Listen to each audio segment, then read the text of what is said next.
Hey guys, so today we're going to be looking at Blue Ezreal and why he's so amazing for solo queue. With the new season coming up in a few days, you're going to be seeing a ton of him, so you either need to know how to play him or how to beat him, and that's what this video is for. Anyway, so what is Blue Ezreal? It gets its name from the almost all blue items you build: Tear into Manamune, into Iceborne Gauntlet, into Lucidity Boots, into Blade of the Ruined King. Well, Blade is kind of purple, right? But that's kind of blue-ish, so it still is going to count, alright? The whole idea works because you have 30% cooldown reduction and tons of mana to spam your Q with. Like, the whole build is about kiting with your Q constantly. Thunderlord's procs from your Q. The Iceborne proc gives your Q extra damage. Once you have your mirror mana, that damage works with your Q, and even the Blade passive damage works with it too. It's a bit of a different playstyle from a normal AD carry, but it's amazing for carrying a game. We are going to go over how to play him first, but if you just want to know like how to beat him, then the timestamp is going to be in the description, maybe even on the screen too. So for the items, we have our set build we said earlier, right? This is kind of the core really of Blue Ezreal, but the order is going to matter too. Ideally, we want to be getting our tier as soon as possible into the game, so an early recall, and then we can start stacking it straight away. The earlier we stack it, the earlier we'll have the mirror mana, and that's a really big spike in damage. But after that, there are kind of two ways that we can really go from there. So Korea has started to get their gauntlet after tier for the spike in damage. Sheen is basically just amazing on Ezreal. That's why we're going to get that first out of the components, because the bonus damage applies on our Q and makes it seriously hurt. This is going to give us more lane pressure and earlier damage, but it will delay our mid game spike a little because we're going to stack that tier slower. The way most Western players do it, and myself as well, is we grab our tier and then build it into Manamune as soon as possible, again kind of recalling as soon as we have the gold for it. You'll stack this so much faster with it giving stacks on auto attacks, and it's not a bad amount of damage honestly either. The middle ground is something that I do when I'm really far ahead and snowballing. I'm going to get my tier as normal, but then I'll get a Sheen before finishing off my Manamune. This is going to give me that Sheen spike that we talked about, which helps you kill your lane opponent, but it doesn't delay your mirror mana too much either. If you're behind or actually just even, I think the mirror mana spike is way too important to delay. Like, that is really when you're going to start hurting in team fights. After those, you're going to want some lifesteal really. Again, lifesteal is going to apply from your Q. Blade is great because it applies a percentage health damage on your Q, but Bloodthirster is also pretty good. Like, it's going to give you more burst damage and lifesteal, but then the Blade is going to be better poke and better against tanks. Most people honestly will go Blade unless they're snowballing really hard, and then after that we're going to finish it off with a last whisper and most likely a Quicksilver Sash, and then you're all set item wise. Just remember as well, as soon as you get that tier, make an effort to use your Q and stack it as much as you can, either in lane or just on the way to lane. Make sure you're using your Q as much as possible. Runes and Masteries, we're going to be running standard stuff with Thunderlord's Keystone. Some people have suggested running cooldown blues to bump up to 40%, but nobody actually really does this, and a big reason is because you'd need 9 scaling CDR to even hit the 10%. Right, so playstyle wise, the lane phase is pretty straightforward. The first thing is Ezreal isn't actually as much of a pushover as people think, but he does struggle to trade and push the wave at the same time. Once you do get your ultimate, you have a bit more kill pressure, but remember that your ultimate does less damage for every unit it passes through. If you ever want to kill someone, basically, you want to try and make sure that you don't hit minions before you hit that champion. So the idea is you farm, you stack your tier, and you don't fight minions because you won't be able to hit your Q. That's pretty much it. Mid to late game is when you become really strong. By now you should have that mirror mana and Iceborne Gauntlet, and your poke will really start to hurt. You want to be proactive with that poke though. Try and hit the squishy targets as much as possible and kite around in fights. Remember that you don't work the same as a normal AD carry. You do need to kite and make fights last a little bit longer. The whole idea, the whole point of this is you can poke and slow and stop the enemy ever being able to really engage onto you.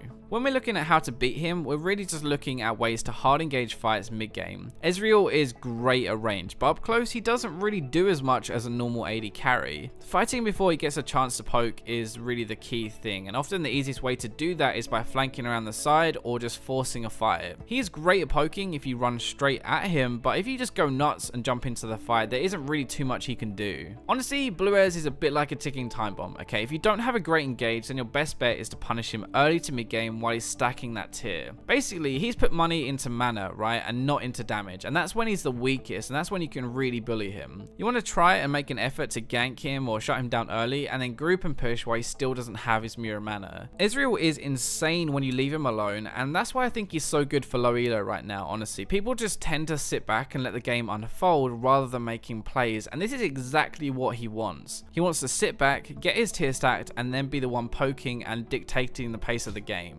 Anyway, I hope you guys enjoyed this look at blue Ezreal. If you did, remember to leave a like, subscribe, comment, share, and I'll catch you in my next video.